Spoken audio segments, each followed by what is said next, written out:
மாண்புமிகு உறுப்பினர் திரு கே எடப்பாடி பழனிசாமி அவர்கள். மாண்பு பேரவைத் தலைவர்களே, நான் ஏற்கனவே பேச வந்தது முதலமைச்சர் வந்து பதில் இல்ல குறுக்கீட்டுக்கு பதில் அவ்வளவுதான். அனைவருக்கும் சேர்ந்து பதில் சொல்லி இல்ல அதாவது குறுக்கீட்டுக்கு தான் பதில். இப்ப நீங்க பேசுங்க, உங்களுக்கு தேவைப்பட்டால் அதையும் பதில் சொல்லுங்க. 2 சிறப்பு கவன தீர்மானம் கொண்டு வந்திருக்கிறோம். ஒன்று காவிரி நதிநீர் பிரச்சனை சம்பந்தமாக ஒன்று, மற்றொன்று டெல்டா மாவட்டங்களில்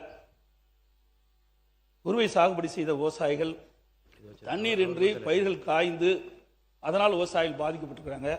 அந்த பாதிக்கப்பட்ட விவசாயிகளுக்கு தேவையான நிவாரணத்தை அளிக்க வேண்டும் என்ற 2 தலைப்பின் அடிப்படையில் தான் நாங்கள் கொடுத்தோம். காவிரி நதிநீர் பிரச்சனை பற்றி நான் ஏற்கனவே இதே அவையில் நம்ம கொண்டு வந்தோம். மேகதாது பிரச்சனையும் சொன்னோம். நடுவர் மன்றத்தை பற்றி இங்கே ஒரு கருத்தை, ஒரு தீர்மானத்தை கொண்டு வந்து நிறைவேற்றிருக்காங்க. அது வந்து நான் ஏற்கனவே தெளிவாக நான் சொன்னேன்.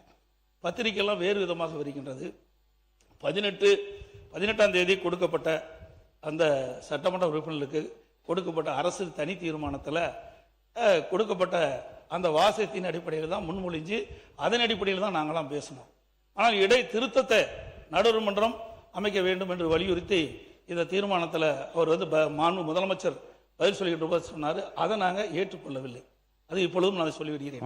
அதோட கொஞ்சம் உட்காருங்க, அதை பற்றி விளக்கம் சொல்லி உட்காருங்க, ப்ளீஸ் உட்காருங்க. மாண்புமிகு முதலமைச்சர் அவர்கள் அரசின் சார்பில் தீர்மானத்தை முன்மொழிந்தார்கள்.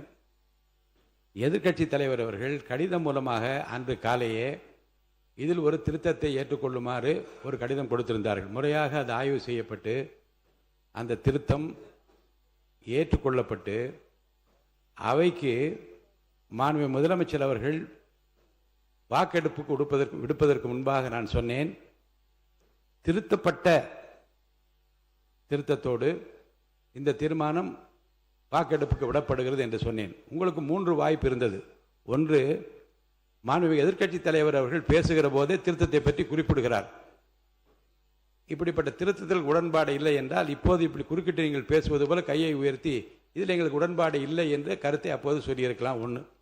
2வதாக, திருத்தம் மாண்புமிகு முதலமைச்சர் கவனத்திற்கு கொண்டு சென்று திருத்தம் செய்யப்பட்டு திருத்தப்பட்ட தீர்மானத்தையும் அவர்கள் படிக்கின்றார்கள். திருத்தப்பட்ட அப்போதும் நீங்கள் உங்களுடைய எதிர்ப்பை தெரிவிக்கவில்லை. மாண்புமிகு முதலமைச்சர் அவர்கள் தீர்மானத்தை வாக்கெடுப்புக்கு விடுகிற போது நான் சொல்லுகிறேன், இந்த தீர்மானம் அரசின் தீர்மானம் திருத்தங்களுடன் வாக்கெடுப்புக்கு விடப்படுகிறது, ஏற்போர் ஆம் என்று சொல்லுகிற போது அனைவரும் ஏக மனதாக மகிழ்ச்சியாக அதை நீங்கள் ஆதரித்தீர்கள்.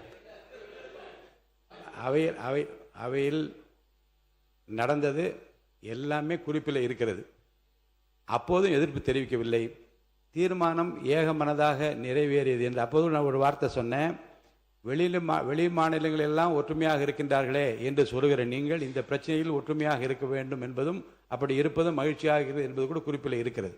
ஆக 3 இடங்களிலும் உங்கள் எதிர்ப்பை தெரிவிக்காத நீங்கள் இப்போதும் அதை பற்றி பேசுவதற்கு நான் அனுமதிக்க மாட்டேன். ஏன்னால் ஏற்கனவே ஏக மனதாக ஒரு தீர்மானம் நிறைவேற்றப்பட்டிருக்கு, அதை பற்றி பேச வேண்டாம். அடுத்த கருத்து, இப்போது நீங்கள் கொடுத்திருக்கிற 55 விதியின் கீழ் கொடுத்திருக்கிற கவன ஈர்ப்பு தீர்மானத்தை மட்டும் பேசுங்கள்.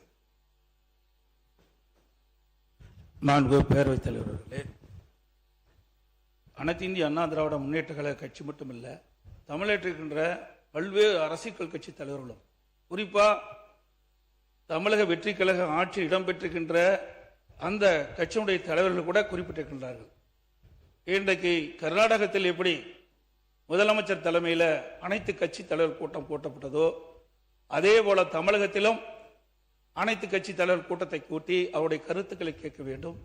அதோட இதற்கு முந்தி இருந்த அரசாங்கம், அனைத்து இந்திய அண்ணா திராவிட முன்னேற்ற கழக அரசாங்கம் சரி அல்லது மற்ற அரசாங்கம் இருக்கின்ற பொழுது, உணர்வுபூர்வமான பிரச்சனை வருகின்ற பொழுது, காவிரி பிரச்சனை வருகின்ற பொழுது அதை ஒரு சுமூகமாக தீர்க்க வேண்டும் என்ற அடிப்படையில் விவசாயிகளுடைய பிரதிநிதிகளுடைய டெல்டா மாவட்ட விவசாயிகளுடைய பிரதிநிதிகளையும் அழைத்து அவருடைய கருத்துக்களையும் கேட்டு இந்த கருத்துக்களை எல்லாம் சட்டவர்களோடு கலந்து ஆலோசித்து பிறகு அதற்கு ஒரு அரசு ஒரு தீர்வு காண வேண்டும். இதுதான் கடந்த காலத்தில் இருந்த வரலாறு.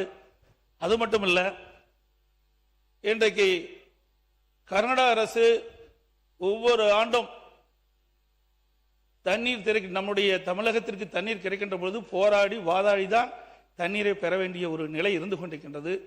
இந்த ஆண்டு கர்நாடக அணையிலே போதிய தண்ணீர் இருந்தும் தண்ணீர் திறக்க மறுக்கப்பட்டது. காவிரி நீர் ஒழுங்காற்று குழு பரிந்துரையின்படி காவிரி மேலாண்மை ஆணையம் 15 நாட்களுக்கு தினந்தோறும் 3500 கனஅடி தண்ணீர் காவிரியிலே தண்ணீர் திறந்திட வேண்டும் என்று உத்தரவு பிறப்பிக்கப்பட்டும் ஒரு தண்ணீர் திறக்கவில்லை. ஆக அப்படி தண்ணீர் திறக்கப்பட்டிருந்தால் குறித்த காலத்திலே டெல்டா மாவட்டத்தில் இருக்கிற விவசாயிகள் குறுவை சாகுபடி செய்திருப்பார்கள். ஆனால் கர்நாடக அரசு தண்ணீர் கொடுக்க மறுத்துவிட்டது. இப்பொழுது கபினி அணை நிரம்பி விட்டது, கிருஷ்ணராஜசாகர் அணை நிரம்பி விட்டது, ஹாரங்கி அணை நிரம்பி விட்டது. கர்நாடகத்தில் இருக்கின்ற அணைகள்லாம் நிரம்பி உபரி நீர் தான் வந்து கொண்டிருக்கின்றது. ஏற்கனவே ஒவ்வொரு ஆண்டும் டெல்டா மாவட்டத்தில் இருக்கின்ற விவசாயிகள் குறுவை சாகுபடி செய்வார்கள். அதே போல இந்த ஆண்டும் கிணற்று தண்ணீரை நம்பி அவர்கள் டெல்டா மாவட்ட விவசாயிகள் பயிர் நடவு செய்தார்கள். தண்ணீர் பட்டாத காரணத்தினால் சுமார் 2 லட்சம் ஏக்கர் பயிர் செய்தார்கள். அதில் 1 லட்சம் ஏக்கர் தண்ணீர் இல்லாமல் வறண்டு காய்ந்து சேதமடைந்து விட்டது. அப்படி சேதமடைந்த விவசாயிகளுக்கு இந்த அரசு உரிய அதிகாரிகளை அனுப்பி கணக்கிட்டு பாதிக்கப்பட்ட விவசாயிகளுக்கு உரிய நிவாரணம் அளிக்க வேண்டும் என்று கேட்டு அமர்கின்றேன்.